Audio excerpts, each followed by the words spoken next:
नमस्कार, स्वागत है आपका हमारे चैनल में। और इस समय जो सबसे बड़ी खबर आ रही है वो उत्तर प्रदेश के गोरखनाथ से जुड़ी हुई है, गोरखनाथ मंदिर से। दरअसल जिस गोरखनाथ मंदिर के पीठाधीश्वर हैं मुख्यमंत्री योगी आदित्यनाथ, उस मंदिर परिसर में अचानक से एक युवक के द्वारा आतंकी हमला करने की कोशिश की जाती है। 2 पीएससी के जवान इसमें घायल भी हो जाते हैं और जब उससे पूछताछ की जा रही है, एसटीएफ और एटीएस की टीम जब इस विषय में जांच कर रही है तो कई तथ्य इस ओर इशारा करते हैं कि उसका जो संबंध है वो आतंकी संगठन से हो सकता है, क्योंकि जिस तरीके से साक्ष्य लगातार उसके लैपटॉप, फोन और जहां जहां पुलिस की टीम जा रही है, जानकारी जुटा रही है, उससे ये साफ पता चलता है कि वो युवक आईएसआईएस से जुड़ा हुआ हो सकता है। वहीं ये भी बात सामने आ रही है कि मुर्तजा पहले मदरसों में गया और फिर गोरखनाथ मंदिर परिसर पर उसने हमला किया।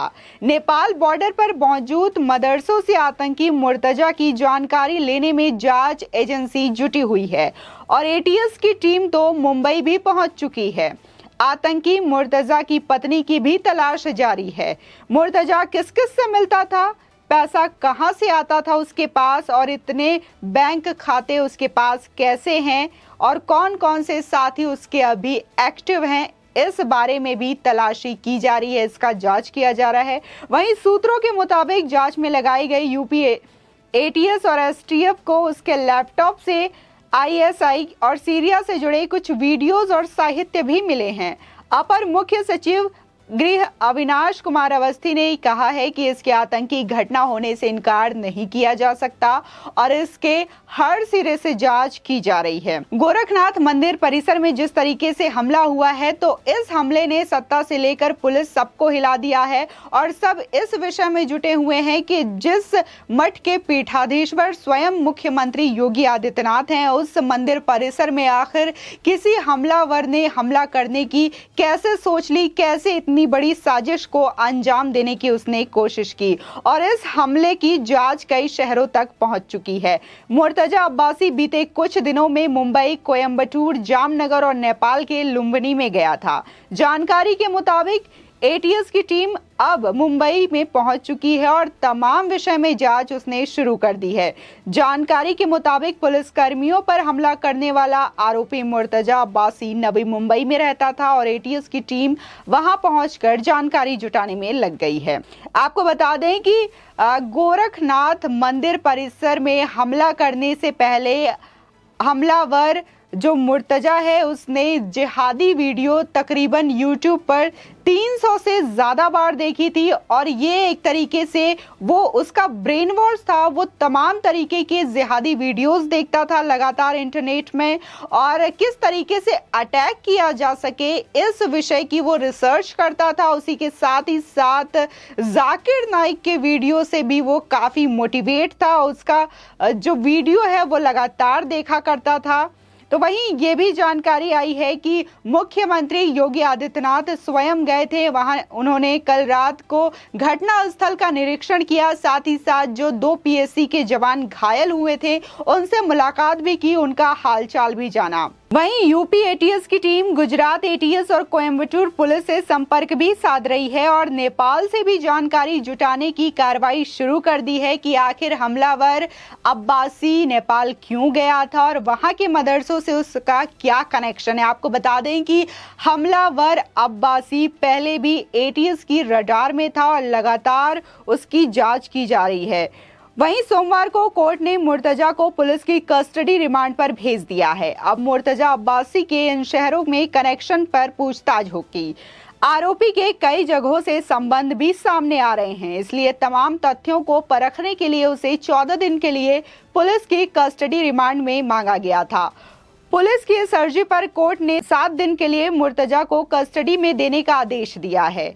बता दें कि इस हमले को लेकर के इस मामले में एफआईआर भी दर्ज करा ली गई है। वहीं जानकारी ये भी है कि कुछ समय पहले नेपाल से आकर कुछ संदिग्ध लोगों ने काशी, मथुरा, अयोध्या समेत गोरखनाथ मंदिर की रेकी की थी और वहीं 3 अप्रैल को गोरखपुर मंदिर पर हुए हमले के मद्देनजर आज वाराणसी के काशी विश्वनाथ कॉरिडोर धाम की सुरक्षा व्यवस्था को और भी मुस्तैद कर दिया गया है, ताकि जिस तरीके की घटना गोरखपुर में हुई है वैसी घटना कहीं और ना हो। इसलिए काशी के विश्वनाथ कॉरिडोर को सुरक्षा व्यवस्था कड़ी कर दी गई है। वहीं एटीएस और एसटीएफ के हाथ में जांच आते ही एक टीम मुंबई भी गई है। जैसा कि हमने आपको बताया, वहां वो जांच करेगी कि आईआईटी बॉम्बे में पढ़ाई के दौरान और पढ़ाई के बाद वो कहां रहता था, क्या करता था और किस तरीके के लोगों के साथ उसके संबंध थे और कैसी कैसी गतिविधियां थी उसकी। उसी के साथ ही साथ एजेंसियां इस उम्मीद में हैं कि मुंबई जाने से मुर्तजा के बारे में कुछ जानकारी हासिल हो सके, जिससे कि ये जो संदेह है उसका एक हल निकल सके और क्या वाकई में इसका आतंकी कनेक्शन है उसका भी पता लगाया जा सके। क्योंकि जिस तरीके से हमले के दौरान उसने मजहबी नारा लगाया, इससे माना जा रहा है कि वह किसी जिहादी मिशन से भी जुड़ा हो सकता है। वहीं जिस तरीके से उसके लैपटॉप से चीजें मिली हैं, तो वो लगातार मोबाइल से कई उसके फतवे भी मिले हैं और वो लगातार किस तरीके से हथियार चलाया जाता है, वुल्फ अटैक के तौर तरीके भी वो इंटरनेट से सीखता था। यानी कि ये कहना गलत नहीं होगा कि वो ऑनलाइन तरीके से ट्रेनिंग लेता था कि कैसे हमला किया जा सके। वुल्फ के जो तौर तरीके हैं वो ट्रेनिंग लेता था, जिहादी वीडियोस देखता था, जाकिर नाइक के वीडियोस भी देखता था ताकि वो मोटिवेट हो सके। इसी के साथ ही साथ वो दहशत फैलाना चाहता था और कहीं ना कहीं उसके वीडियो से ये अनुमान लगाया जा सकता है कि उसकी सोच क्या रही हो। क्योंकि आईआईटी से पढ़ाई करने के बावजूद ऐसी सोच की किसी हमले में वो पकड़ा जाता है और जिस तरीके से धारदार हथियार से वो हमला करता है, तो वाकई में ये जिस तरीके से उसके पिता ये कहते हुए नजर आ रहे हैं कि उसका मानसिक संतुलन ठीक नहीं है, कई डॉक्टरों से उसका इलाज चल रहा है और इस वजह से उसकी पत्नी भी उसे छोड़कर चली गई है। तो जैसे वो रिसर्च करता था, यूट्यूब पे तमाम वीडियो देखता था जिहाद से जुड़े हुए और किस तरीके से अटैक किया जा सके, जिस तरीके से वो हथियार लेके परिसर में जाता है, हमले को अंजाम देने की कोशिश करता है, तो इससे ये नहीं लगता कि उसका मानसिक संतुलन जो है वो खराब था। ये कहना तो यही होगा कि वो शातिर है, तभी इस तरीके की हरकतें वो कर रहा है और इस तरीके की हमलावर साजिश को अंजाम देने की उसने एक कोशिश की। वहीं आपको बता दें कि जिस तरीके से उनके पिता कह रहे हैं कि उसकी मानसिक स्थिति ठीक नहीं है, तमाम तरीके के इलाज उसके चल रहे हैं, डॉक्टर्स लगातार उसको देख रहे थे, डॉक्टर की निगरानी में वो रहता था।